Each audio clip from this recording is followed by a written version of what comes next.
Was just thinking about Michael's French American restaurant in Huntington.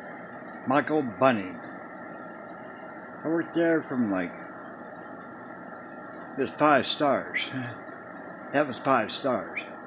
Um, that and the Greenbrier, 5 stars. But it's a lot better than Neva Cullen was 5 stars. Might have been 1910, but I started as a broiler cook. But I would go to Marshall, then it's a student, got straight A's, except one B, straight A's, and the one semester, and I'd get out of class by 3:30, go there, and pop about 10 whole chickens in the oven, and make a big salad and twice baked potatoes. We take potatoes and peel them, cook the potatoes, then put them in a big mixing bowl, high speed, put eggs in there and Parmesan cheese, sour cream, make twice baked potatoes. The broiler was where I cooked the potatoes, but I would I go there and pop about 10 chickens in the oven and baked potatoes, and or twice baked potatoes for the employees. Guys and girls. That's a 5 star. So waiters wore tuxes, and the girls were good-looking girls. I applied for a job there as a waiter first. Then must have been his brother or somebody. The cook, the chef, who Mike fired on the second day. He talked to me and the other guys there and said, "Do I need him?" Yeah. He fired him. Just me and a couple other guys. That was it. But an honor. Mike was a master chef. Never forget the day we had so anyhow, the employees, I, in an hour and a half till 5 o'clock, made enough food to serve about 35 people. Somebody had to do it. I did it. I usually pick chicken and salad and potatoes. That's easy. Baked chicken, easy to cut up. A good sharp knife. We had a banquet one day, a Sunday brunch. We stayed all night. All night. I was the only guy that didn't sleep. That was before John Lennon got shot. So, I was working there in Michael's restaurant when John Lennon got shot. I gave a ride to the pantry girl. I gave her a ride home. I didn't have the radio on, and when I dropped her off, I turned the radio on. Some station in Huntington. Some FM station. That's all we know. John Lennon was shot. So the night John Lennon got shot, must have been still working the broiler. A couple of days later, she quit. And Mike walked up to me and said, "Hey Lee, will you take over the pantry at night?" And I said, "I guess. I've never done that." He said, "I'll teach you how to make a Caesar salad." He did. He made one salad. One Caesar. It was romaine lettuce, an egg yolk, anchovies, Worcestershire sauce, and a lot of Parmesan cheese. I think that's it. A couple of days later, he asked me to make him one. He loved it. He goes, "Lee, that's better than mine." What I think I did? I put more anchovies than he called for, and more Worcestershire sauce. That little bite, I think that was it. There was hearts and palm, and chocolate mousse, all kinds of stuff. on the chef side, we had filet mignon, chateaubriand, strip steaks, stuff I can't remember the name. Lobster thermidor. Mike would make Mike and or us would make French onion soup, lobster bisque, shrimp bisque, crab bisque, all kinds of stuff that I never cooked before. I watched Mike. Once in a while, the soup would break. Mike would have to make another one real quick. I was going to say, we had that brunch, the Sunday brunch, about 9:30 in the morning. A truck arrived. A truck with pure, clear ice blocks. About 3 blocks of ice, about 4 feet tall, and real big blocks of ice. Mike takes his tools out. I was watching him, and I swear to God, I swear, he studied the ice, one block, and bang, bang, bang, at fast speed. In 2 minutes, he had a swan. It was that good, that good. A beautiful swan. I think he made 3 of them for the brunch. The Sunday brunch. That was the only brunch I worked that I can remember they had. I stayed up all night, and they made crepes to dead. I'm not crepes to dead. Crepes. We used Silverstone pans, but the bottom of the pan, you know, the bottom of the pan, restaurant quality pans, not something by Dollar General, that real high quality pans. Nice. Kind of like this, but not quite as steep. You know, the size. Got me. That's a restaurant quality pan's got not steep. It's they're easy to flip your eggs, your crepes. Yeah. Michael's French American Restaurant. Naples, Florida, I had restaurant quality pans. I was voted #1 breakfast cook in Naples, Florida. #1. Worked at the Naples Beach Club Hotel. Then across the street, the Brasserie. It was French, so Brasserie. Then I got a job at the same time towards Micro Island on the left called Tom something. I can't remember the name. Chris Costa. They came from Chicago. I was the first cook. I became the expediter there. We get about 40 tickets in 15 minutes.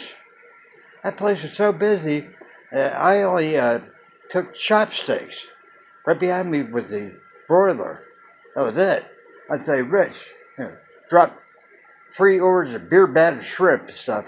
There's 2 guys, that's where I learned how to make seafood casseroles. Man. Naples, Florida. Love Naples.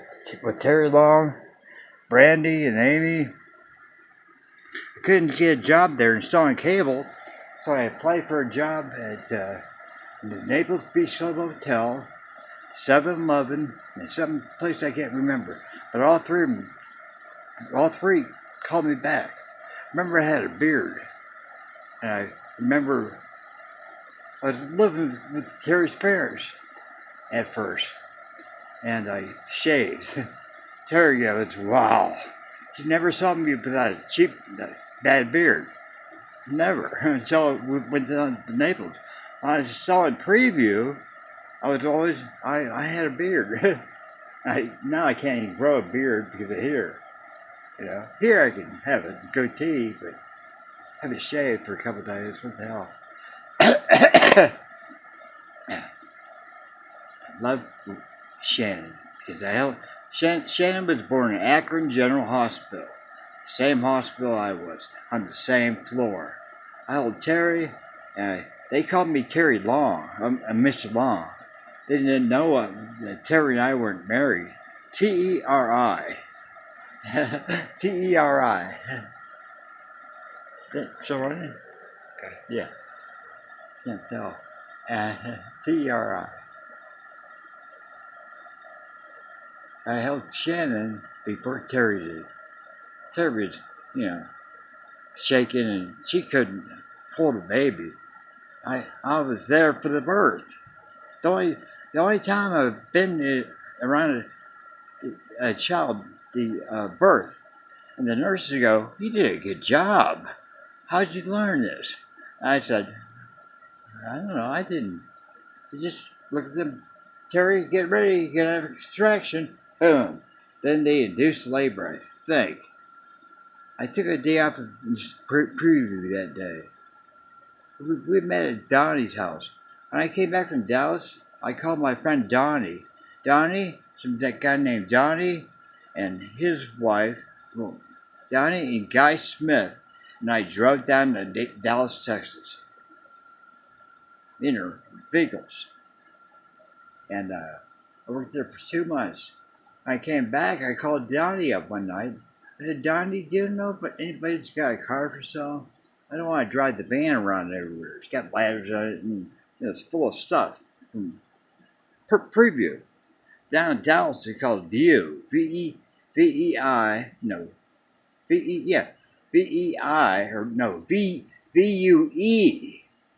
And in Akron, Cleveland, it's called Preview. And with the antenna. Signal cable. And Akron is Channel 61, a UHF station. At 10 o'clock at night, it was unscrambled. Then you get movies and stuff. Now it's nothing. They started that because certain cities you couldn't have cable. You have a cable around the city, like Pittsburgh, I think, Cleveland, Dallas, Tampa, Florida, Richmond, Virginia. I went to Richmond, Dallas, Fort Worth. What's that place? Torrance, California. I was going to go to Tampa, Florida, and Terry wanted to go to Naples, Florida because her parents were there. So when I got to Naples, they weren't hiring. They had a cable company. Yeah, I can't remember the names. Yeah. So I had to get back to restaurants again. Naples Beach Club Hotel. Oh, when I went into the, I call the guy who hires you.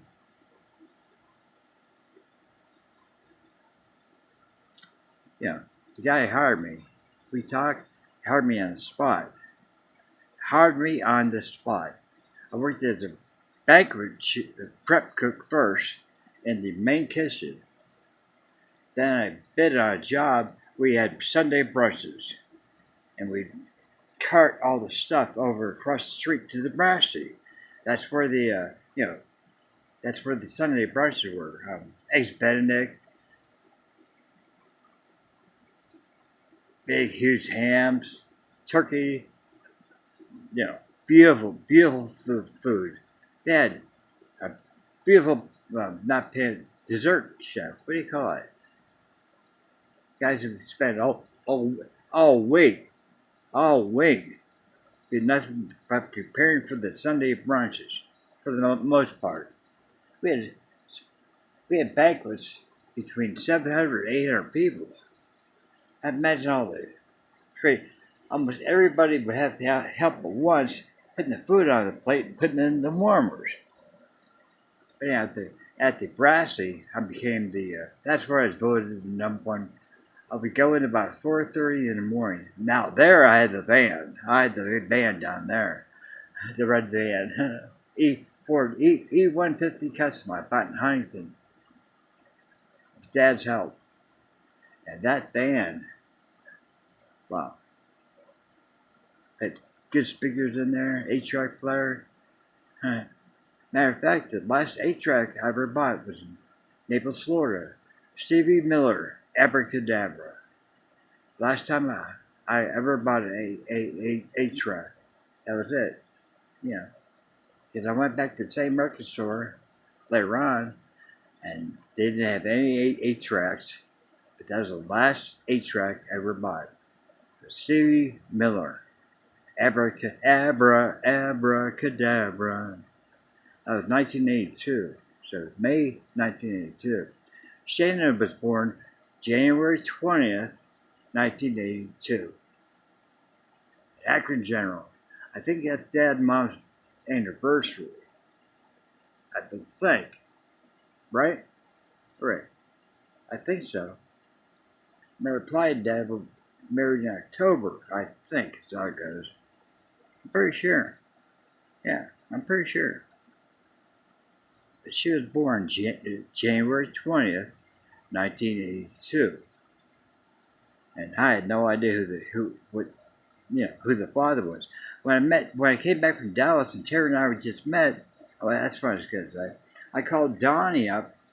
I went down to Dallas with Donnie and Guy Smith. I can't remember Donnie's last name, but he came back before I did. He had a wife and kids. I didn't, and no attachments.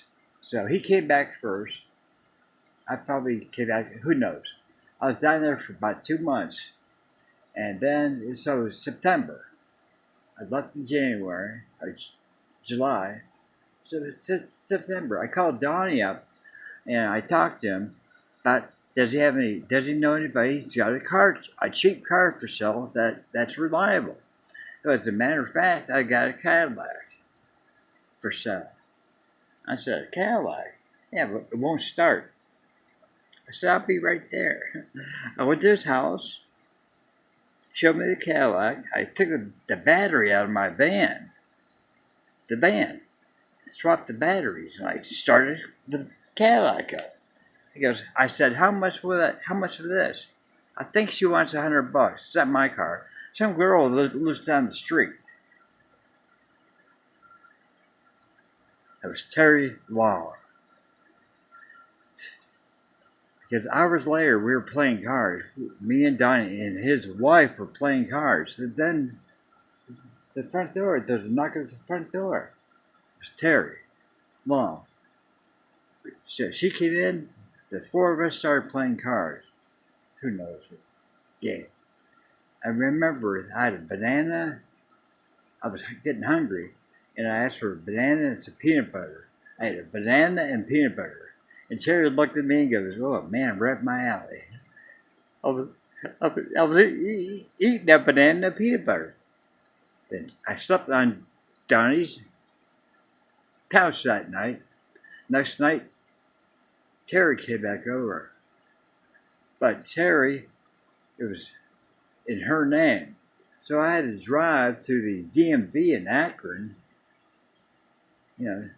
change the title with Terry. I remember we were in line. I turned around and her eyes were closed. And she was like this. She loved me. The whole time we were together, she constantly wanted me to get married to her. I told her about Marie Wall. And then she became really insecure. After she had Shannon, she started drinking heavily. Booze, beer. And she got more violent and more stupid. I lived with her for 4 years. Her sister Joyce and Terry and I can't remember, Joyce's boyfriend, went to the theater on my birthday, 1983, I think it was, and saw Star Trek: The Wrath of Khan on my birthday. Some theater in Naples. Kurt Miller and Mrs. Miller died when I was down there. So many things. But Michael Bunning. Oh, his brother ran the service bar right beside the pantry. That girl I gave a ride home to quit. Mike walked up to me and he goes, "Lee, can you want to be my pantry chef at night?" I was like, "Okay, why not? Learn something else." Right there was the service bar, the downstairs service bar, and Mike's brother ran that bar. They had about 85 imported beers. So every night I'd have a beer or two. I never had to pay for them. And one night, He brought me a Tsingtao from China. Tsing space Tao, I think. Tsingtao, I think it's pronounced.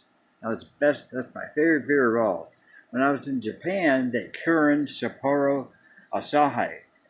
And then they started coming out with Asahi Dry. Asahi Dry.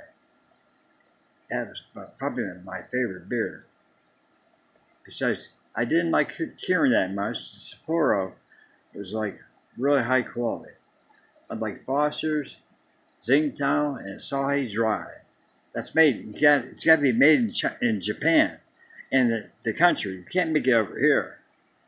No, long and broad. I've tried. Stuff that's made over here is not nearly as good. Anytime that happens.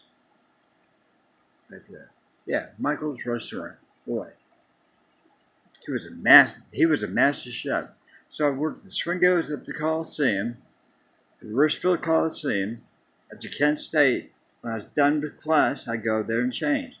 The waiters wore tuxes. That was 5 stars. And I worked there with Dave Weimer. Dave Weimer was a waiter. He was in a tux. Dave Weimer.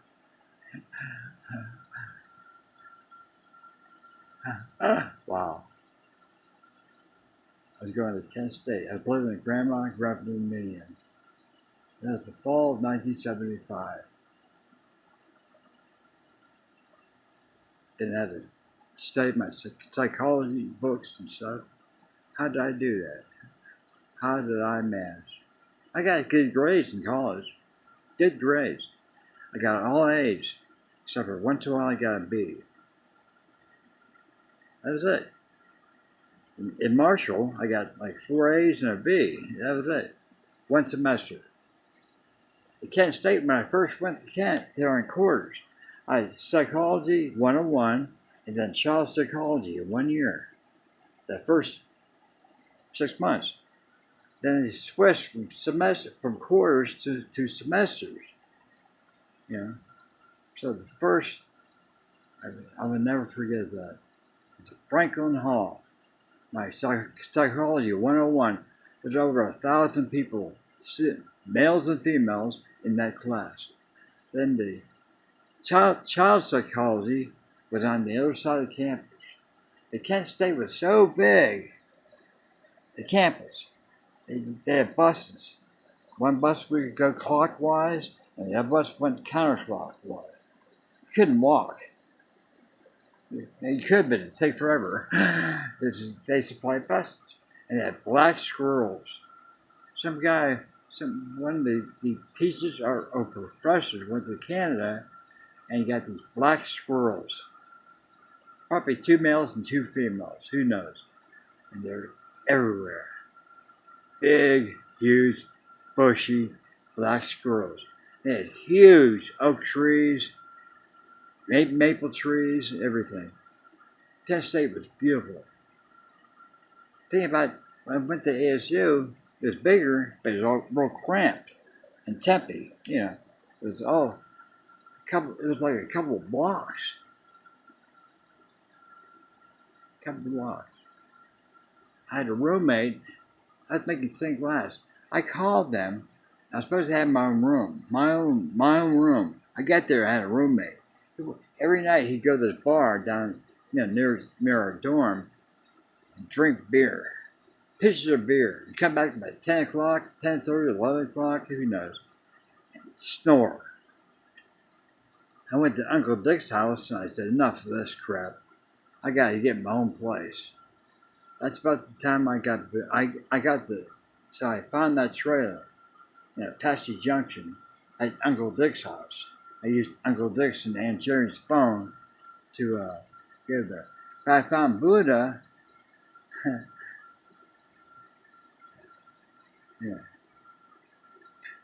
in the student center.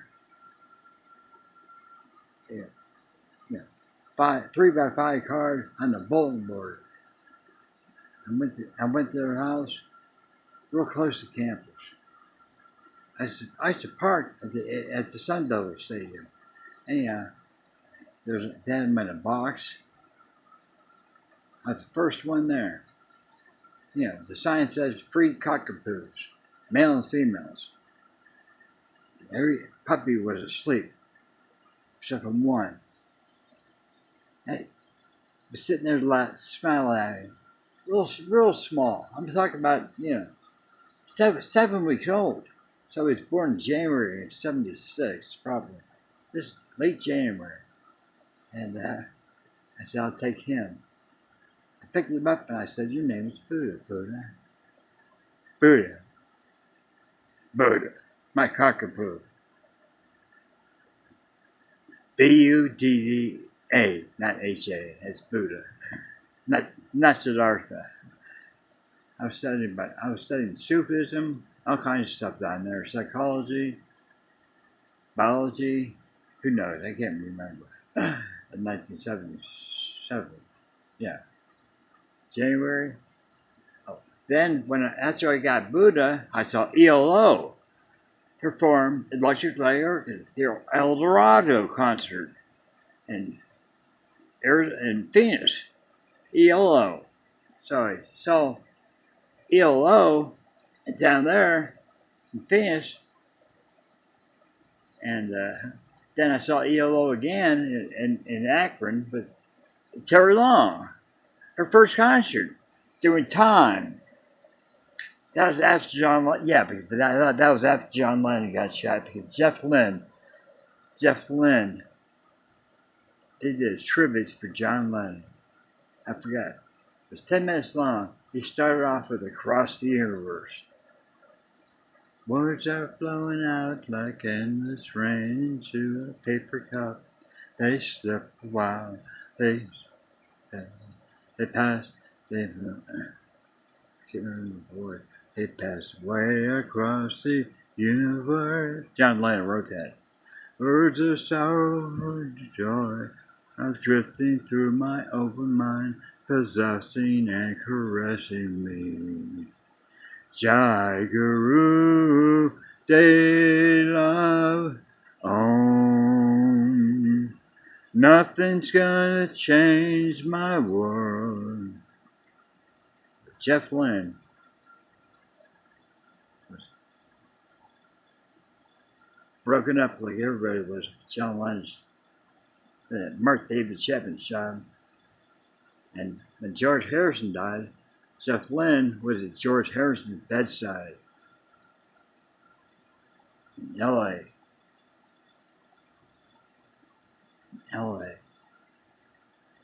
He was at George Harrison's bedside because George was a traveling Wilbury and a Beatle, And Jeff Lynne was always considered the fifth Beatle.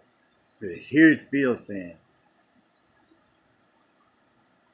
Terry and I saw Jeff and ELO perform Time at the Richfield Coliseum. Time. And she loved the blue violin. The spotlight would hit it, blue spotlight. Laser spotlight, I think. Forgot what a show. It's the only two times I ever saw ELO. So I saw Tall in concert 9 times, Yes in concert 9 times, and never saw Moody Blues. Never did. I'd like to see that. Never did. Stupid. I had chances to in San Diego and Akron. I never saw the Moody Blues. Nothing's gonna change. But Michael Spencer, his brother, used to give me free beer every night the last few weeks in the pantry. And that girl I gave a ride to, the night I found out about John Lennon's death, she quit. I took her place. Just like I took Ray Green's place in the E Division office on the USS Independence and became the supply PO. And ordered parts, had a budget of $400,000 a quarter. And I spent a lot more than that every quarter. Let me tell you that. Those motors and generators and thing's cost $100,000. That $400,000 was just toilet paper and consumables. This stuff you had to get the admiral and captain signature on it to get to order this. Yeah, enough rambling, man. Wow.